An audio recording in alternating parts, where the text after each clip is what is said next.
Number 4 के दो छोटे छोटे टॉपिक आज के इस लेक्चर में हमें डिस्कस करने हैं।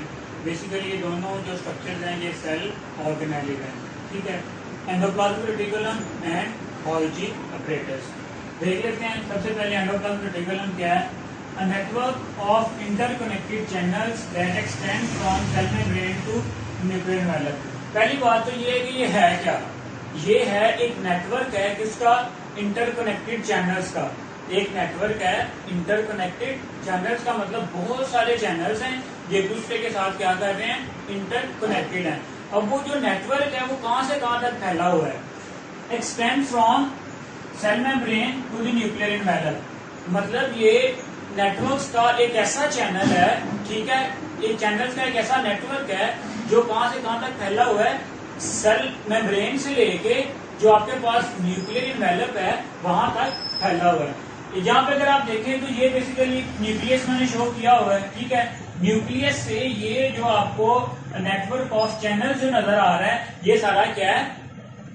Endoplasmic reticulum. और यहाँ पे लास्ट पे क्या है? यहाँ पे प्लाज्मा मेम्ब्रेन है या सेल मेम्ब्रेन है। तो क्या है? बेसिकली एंडोप्लाज्मिक रेटिकुलम एक नेटवर्क है चैनल्स का जो आपस में क्या है? इंटरकनेक्टेड है न्यूक्लियर एनवेलप से लेके सेल मेम्ब्रेन तक, ठीक है।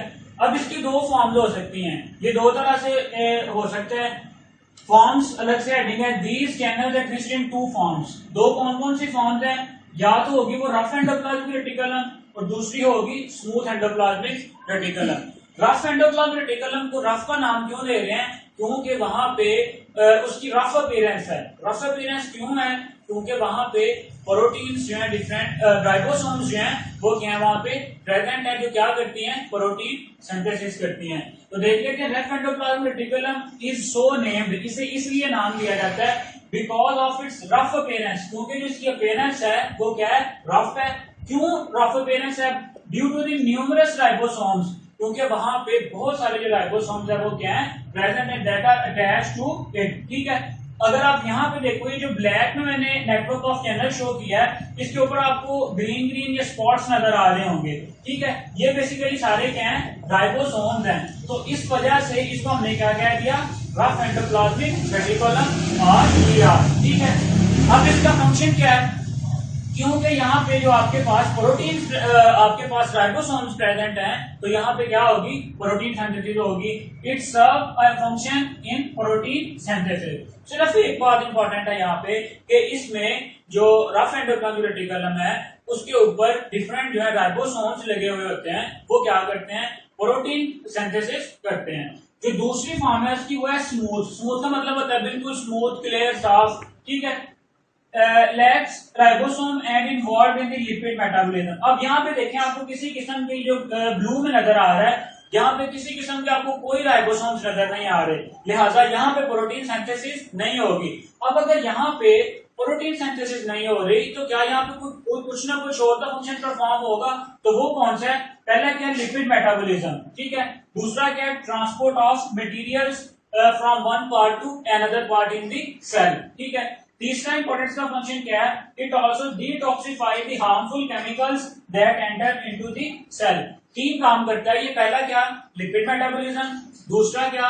Transport of materials from one part of the cell to the another part of the cell.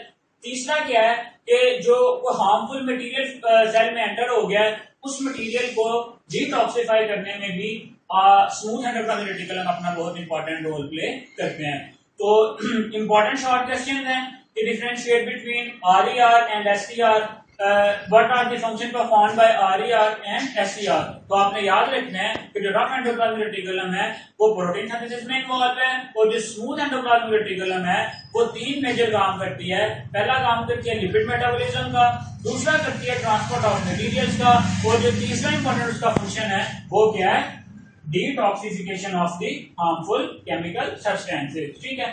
तो ये तो था बेसिकली आपके पास एंडोप्लाज्मिक रेटिकुलम। यहाँ पे देखें एक दफा फिर से, a network of channel extend from nuclear envelope. ये न्यूक्लियर एनवेलप है, न्यूक्लियर एनवेलप से प्लाज्मा मेम्ब्रेन तक एक नेटवर्क है किसका? डिफरेंट इंटरकनेक्टेड चैनल्स का। दो टाइप्स हो सकती हैं। ये जो ब्लैक में शो की है ये रफ एंडोप्लाज्मिक रेटिकुलम है क्योंकि यहाँ पे क्या लगे हुए हैं? डिफरेंट राइबोसोम्स लगे हुए हैं। और दूसरी ऐसी इसकी फॉर्म है जिसमें किसी किस्म के राइबोसोम्स अटैच नहीं होते, वो कौन सी फॉर्म है? Smooth endoplasmic reticulum. ठीक है, जो नेक्स्ट आपके पास एक छोटा सा इंपॉर्टेंट ऑर्गेनेल है जो इसके साथ कनेक्ट करता है, वो है गोल्जी अपरेटस। सबसे पहली बात तो गोल्जी अपरेटस को डिस्कवर किसने किया था? ये जो हमारे पास एक बायोलॉजिस्ट साइंटिस्ट था जी, Camillo Golgi, discovered by Camillo Golgi. ठीक है क्या basically Golgi apparatus? A set of flattened sacs, मतलब आपके पास फ्लैटेंड सैक्स, ये देखें यहाँ पे मैंने शो किए हुए हैं, आपके पास ब्लू कलर में फ्लैटेंड सैक्स हैं। फ्लैटेंड सैक्स का एक सेट है। ठीक है, in this set many cisternae are stacked over each other. ठीक है, एक सेट है जिसमें एक दूसरे के ऊपर जो डिफरेंट सिस्टर्नी है वो क्या है? प्रेजेंट है। ठीक है, तो इस कंप्लीट सेट को हम क्या कह देते हैं? Golgi apparatus. क्या है गोल्जी अपरेटस? हमारे पास अ नेटवर्क नहीं कह सकते आप, ठीक है, इसे कहेंगे अ सेट ऑफ फ्लैटेंड सैक्स। ठीक है, उनमें से जो हर एक सैक है वो क्या कहलाता है? सिस्टर्नी। ये जो आपको ब्लू में एक एक नजर, ये डिफरेंट सैक्स नजर आ रहे हैं, तो अगर हम सेपरेटली कहें तो हर एक क्या है? सिस्टर्नी है। ठीक है, और अगर हम इस पूरे स्ट्रक्चर को कहें तो ये क्या है? गोल्जी अपरेटस है। अब गोल्जी अपरेटस का फंक्शन क्या है? Modifies molecules coming from endoplasmic reticulum and pack into small sacs. अब मैंने जैसे पहले आपको बताया था, ये जो दोनों ऑर्गेनेल्स हैं ये इंटरकनेक्टेड हैं। कनेक्टेड किस तरह से हैं? अब यहाँ पे जो सिक्रीशंस होंगी, जो सिक्रीशंस बन के आती हैं, जो वेसिकल बनते हैं, ठीक है, वो कहां से आते हैं? एंडोप्लाज्मिक रेटिकुलम से। ठीक है, यहाँ पे डिफरेंट जो वेसिकल्स बनते हैं वो ट्रांसपोर्ट कर दिए जाते हैं किसको? गोल्जी अपरेटस को। अब यहाँ पे शो किया हुआ है vesicle from the endoplasmic reticulum. ये एंडोप्लाज्मिक रेटिकुलम से क्या आ रहे हैं?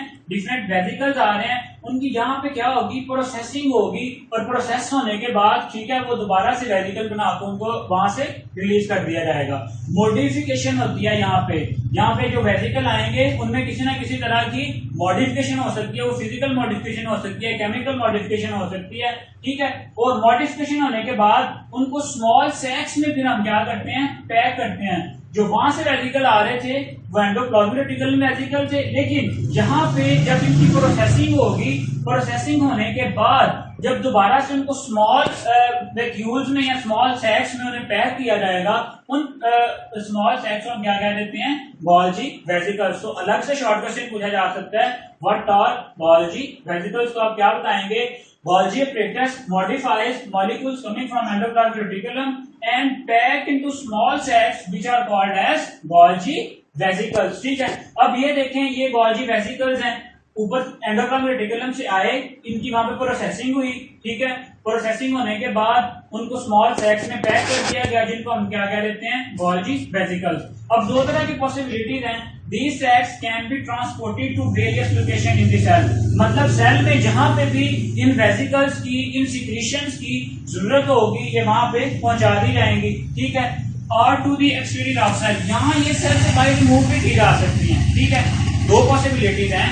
सेल में जहां पे भी इन सिक्रीशंस की, इन वेसिकल्स की जरूरत है, ये क्या कर देती है? उनको ट्रांसपोर्ट कर देता है गोल्जी अपरेटस। या दूसरा क्या है? उसको सेल के एक्सटीरियर पे भी पहुंचा देता है in the form of secretion. ठीक है, तो स्ट्रक्चर को अगर हम एक बार फिर से देखें तो ये क्या है? आपके पास डिफरेंट सिस्टर्नीज हैं, सिस्टर्नी है जो एक दूसरे के ऊपर क्या है? स्टैक किए हुए हैं, एक सेट बनाते हैं पूरा। इस कंप्लीट सेट को हम क्या कह देते हैं?